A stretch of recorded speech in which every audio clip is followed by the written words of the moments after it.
Sun breathing is the strongest and most difficult breathing style in Demon Slayer to master, with Yoriichi being its only true user for over 500 years.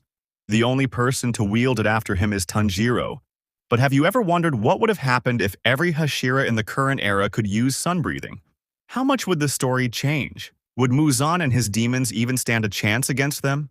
Well, before we begin, there are a few things you should know. First, just like Tanjiro was able to use both water breathing and sun breathing, every Hashira in this timeline can still use their original breathing style. Second, unlike Yoriichi, they can only use the first 11 forms of sun breathing. None of them can perform the 12th form due to lacking Yoriichi's overwhelming speed, stamina, and mastery. The early part of the story would play out almost exactly the same, so we'll skip ahead to the Mount Natagumo arc. At first, everything unfolds as it did in the original timeline. Tanjiro encounters Rui, while Zenitsu and Inosuke handle the other demons on their own. During his battle against Rui, Tanjiro is completely overwhelmed by Lower Moon 5. At one point, as his life flashes before his eyes, he remembers watching his frail father perform the Hinokami Kagura throughout freezing winter nights. In that moment, he finally awakens sun breathing. However, even with the power of sun breathing, Tanjiro still isn't strong enough to defeat Rui. Just as he begins to lose the battle, Gyokko arrives and defeats Lower Moon 5 with a single strike of sun breathing. After the battle, Tanjiro is taken to the Demon Slayer Corps headquarters. There he meets the other Hashira, all of whom are also capable of using sun breathing. The Hashira are shocked that Tanjiro has awakened sun breathing, as they believe only someone who has already reached Hashira-level strength can master it. Similar to the original timeline, Sanemi stabs Nezuko, enraging Tanjiro and forcing him to fight back against the Wind Hashira. Before things can get any worse, Ubuyashiki arrives and tells everyone to calm down. Sanemi and Obanai both request the execution of Tanjiro and Nezuko for protecting a demon. However, using his foresight, Ubuyashiki confirms that Nezuko will never harm or eat a single innocent person. He also explains that both she and Tanjiro could become invaluable allies to the Demon Slayer Corps. Soon, the rehabilitation training arc begins. During this time, Tanjiro secretly trains with Gyokko to further master sun breathing.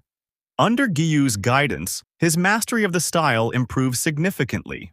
Not long after, the Mugen train mission begins, with Tanjiro having much better mastery over sun breathing than before. He and Rengoku defeat Enmu without much trouble. However, after defeating Enmu, Tanjiro is stabbed in the stomach by the train conductor. At that exact moment, Akaza arrives at the battlefield and immediately launches an attack toward Tanjiro. Rengoku steps in front of him and clashes with Upper Moon 3. Even though Rengoku is using sun breathing, he still can't defeat Akaza. During the intense battle, Akaza offers Rengoku the chance to become a demon, but he refuses and continues fighting. As the battle drags on, Rengoku becomes exhausted and his attacks begin to slow down, while Akaza's grow faster and stronger. Because Tanjiro is badly wounded and bleeding heavily from the stab wound, he is far too weak to assist Rengoku. Before the sun can rise, Akaza kills Rengoku and escapes into the forest, meaning that even in this timeline, Rengoku still dies despite using sun breathing.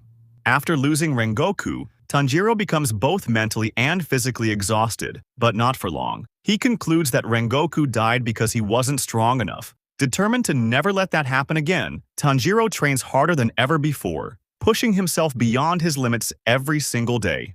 As a result, his strength, speed, and stamina increase dramatically. Under Gyokko's guidance, his mastery of sun breathing eventually reaches the same level as the Hashira themselves. Soon, the Entertainment District arc begins. Thanks to his enhanced sense of smell, Tanjiro encounters Daki much earlier than in the original timeline. Unlike before, he completely overwhelms her, forcing Gyutaro to reveal himself even before Tengen arrives. Even though Tanjiro is far stronger than he was in the original timeline, he still struggles against Upper Moon 6. During the intense battle, Tanjiro finally awakens his Demon Slayer mark. With this tremendous power-up, he is able to fight back against Gyutaro using his incredible speed and mastery of sun breathing. Meanwhile, Nezuko, Zenitsu, and Inosuke battle Daki. At that moment, Tengen also arrives. With Tengen combining sound breathing and sun breathing alongside Tanjiro's newly awakened Demon Slayer mark, the two quickly overwhelm Gyutaro and eventually defeat Upper Moon 6. As a result, Tengen never loses his hand in this timeline. During the battle against Upper Moon 6, Tanjiro's Nichiren blade is badly damaged. After recovering, he travels to the Swordsmith Village because Haganazuka refuses to forge him a new sword unless Tanjiro convinces him in person. There, Tanjiro meets Mitsuri, Genya, and Muichiro. Just like in the original timeline, he also obtains the ancient 300-year-old Nichiren blade that once belonged to Yoriichi. When night falls, Gyokko and Hantengu launch their attack on the village. Muichiro battles Gyokko, while Tanjiro, Nezuko, Genya, and Mitsuri face Hantengu.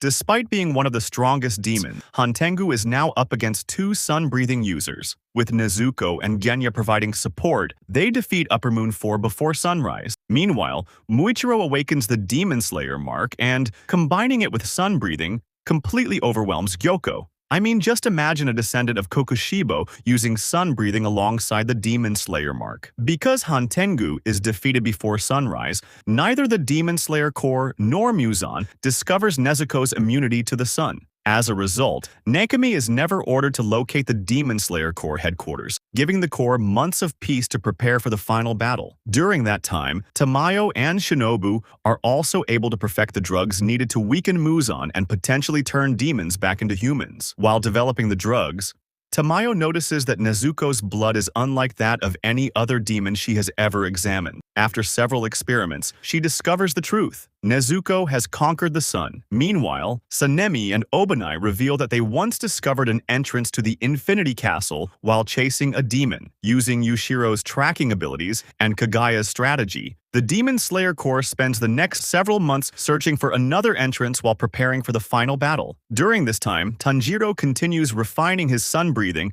and even attempts to create a brand new form, while Zenitsu and Inosuke further master their own breathing styles. Once everything is ready, Tamayo has Nezuko step into the sunlight to lure Muzan into action. The moment he learns that one of his own demons has conquered the sun, he immediately heads to Ubuyashiki's mansion. However, the estate has already been evacuated. Before Muzan can react, the mansion explodes and Tamayo injects him with her drug. Realizing he has fallen into a trap, Muzan immediately retreats to the Infinity Castle. But the moment Nakimi opens the entrance, every Demon Slayer charges through the portal that Yushiro had already located. As a result, the Demon Slayer Corps successfully weakens Muzan and invades the Infinity Castle without sacrificing Ubuyashiki, allowing Kagaya to personally coordinate the final battle. Inside the Infinity Castle, Zenitsu encounters Kaigaku before anyone else. Their battle plays out much like the original timeline. Without wasting a second, Zenitsu unleashes his incredible speed, blitzes the new Upper Moon, and decapitates him, proving just how far he has come. Meanwhile, Shinobu confronts Doma. Despite being able to use sun-breathing, she still relies on poison due to her lack of physical strength. As the battle drags on, her stamina begins to fade, allowing Doma to consume her. Soon after, Kanao and Inosuke arrive. As Shinobu's poison weakens Doma from the inside, the two successfully decapitate Upper Moon 2. Elsewhere, Tanjiro and Giyu face Akaza. Enraged, Tanjiro pushes himself to new heights, awakening both the selfless state and the transparent world. While Akaza is focused on Giyu, Tanjiro slips behind him and decapitates Upper Moon 3. With their battle over, the two immediately rush to aid the other Hashira. Meanwhile, Muichiro battles Kokushibo. Thanks to his Demon Slayer mark and the combination of mist and sun breathing, he performs far better than in the original timeline, holding Upper Moon 1 off long enough for Sanemi and Gyome to arrive before suffering any fatal injuries. Even against 3 Hashira using sun breathing, Kokushibo still dominates with his overwhelming speed. Realizing the situation, Ubuyashiki warns Gyome to hold out a little longer, knowing Tanjiro and Giyu are on their way. Moments later, they arrive and join the battle. Even for Kokushibo, surviving against 5 sun-breathing users is impossible. After an intense fight, Tanjiro finally defeats Upper Moon 1. Meanwhile, Obanai and Mitsuri struggle against Nakimi, whose blood demon art constantly shifts the Infinity Castle, making her impossible to hit. Yushiro soon arrives and takes control of Nakime's vision, allowing him to manipulate the castle itself and help corner Muzan. Realizing what has happened, Muzan kills Nakime. With her death, the Infinity Castle begins collapsing, forcing the final battle onto the surface. Without hesitation, every Hashira attacks the Demon King from every direction.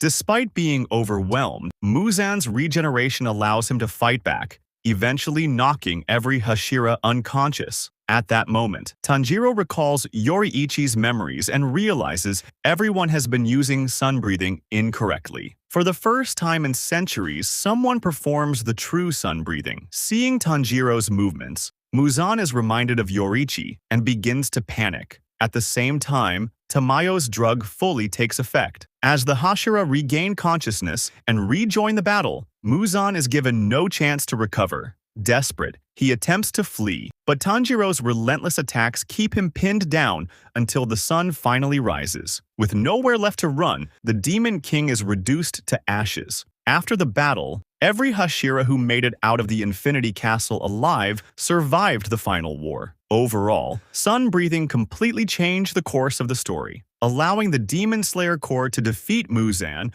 with far fewer sacrifices than in the original timeline. And that's what I think would happen if every Hashira and Demon Slayer could use sun breathing.